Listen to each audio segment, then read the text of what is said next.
supposed to be a sparkling symbol of never-ending affection. He brought wine and raspberries and all these delicious foods and got down on one knee. It was beautiful. But breaking up can be even harder to do when the bauble becomes a badge of a broken engagement. It's just something about having that story to tell behind the ring, even if it didn't work out. 30-year-old Josh Opperman found falling in love was awfully simple. Yes, I was engaged myself about 4 years ago. But falling out of love with his fiancée turned out to be simply awful. I came home and all her stuff was gone and just the engagement ring was laying on the table.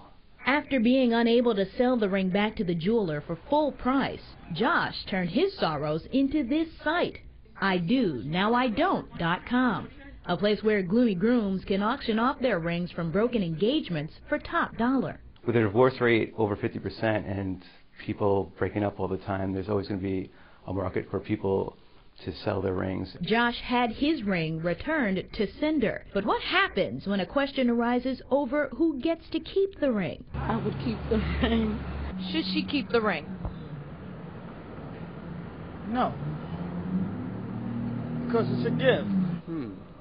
You know, I think she should. General American law, get ready to ship it back.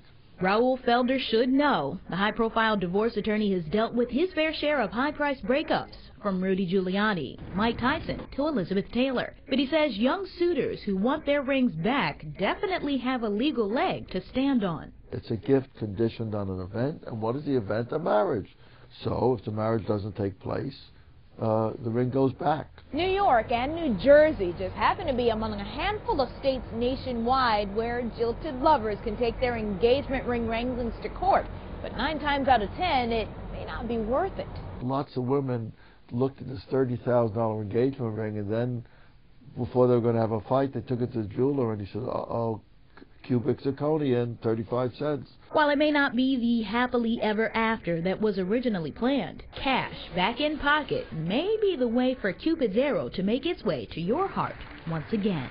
From my experience, it was a pretty bad experience. I feel you can turn it around.